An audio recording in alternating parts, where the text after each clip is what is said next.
so next we're going to go over our pushing, our pressing variations.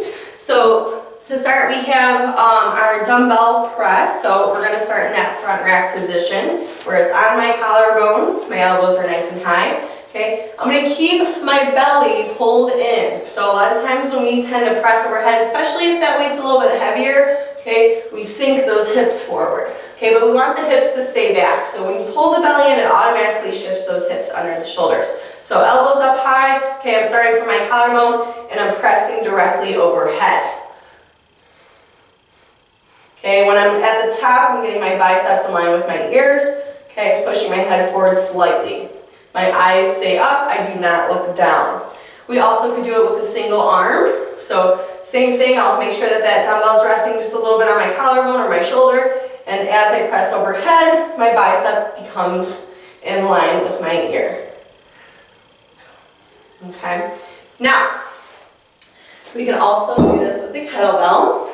And it'll be a little bit different with your kettlebell. It depends on what's a more comfortable grip for you. I like to grab by the horns. Okay, you also could take more of a by the base grip, all right, but typically if you have tight shoulders, okay, you're going to need a wider grip. So the weaker, the tighter your shoulders are, the wider the grip you're going to need. Okay, if we have very mobile shoulders and this is not an issue, okay, then it won't really matter. But again, my preference is by the horns. Okay, so from here, pressing directly overhead, making sure that we keep the belly pulled in, hips stay beneath the shoulders.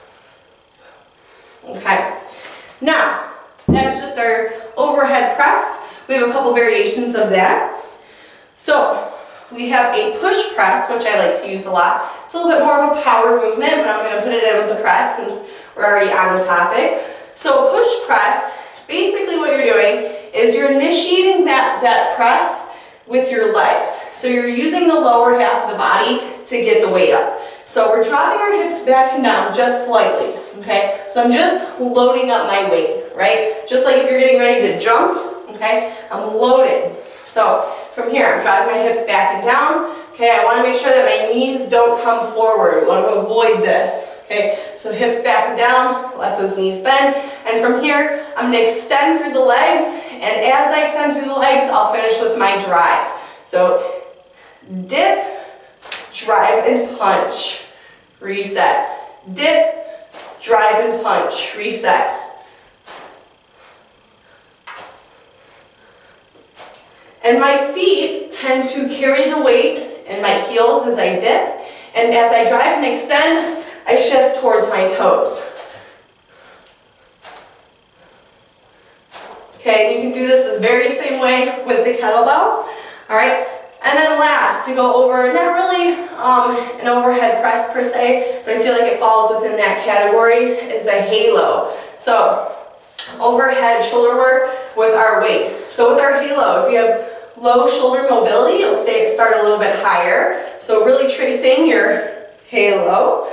So with your kettlebell or with your dumbbell, tracing that halo. Going through on both sides. You want to keep the elbows tight. Now, if you have better shoulder mobility, you can take it a little bit farther by going all the way around the head. But again, being aware to keep those elbows tight. We don't want them out here. Okay, always tight, tight, tight, close together. Okay. Now, we did our front rack overhead press. We also have military press where we can start a little bit wider, so you'd have that elbow at a 90, okay, that wrist over the elbow, and you would press overhead from here. Okay, I like to be more through the midline. I feel like it's more structurally sound, especially over time, more functional for the body. This is not a bad press, but this is a little bit better.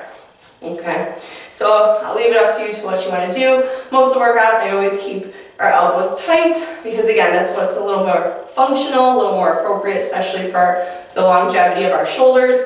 The farther we pull that weight away from the joint, okay, the more strain and leverage there is on it. So we want to try to avoid that. So keeping it tight is more my favorite option rather than being out far. Okay.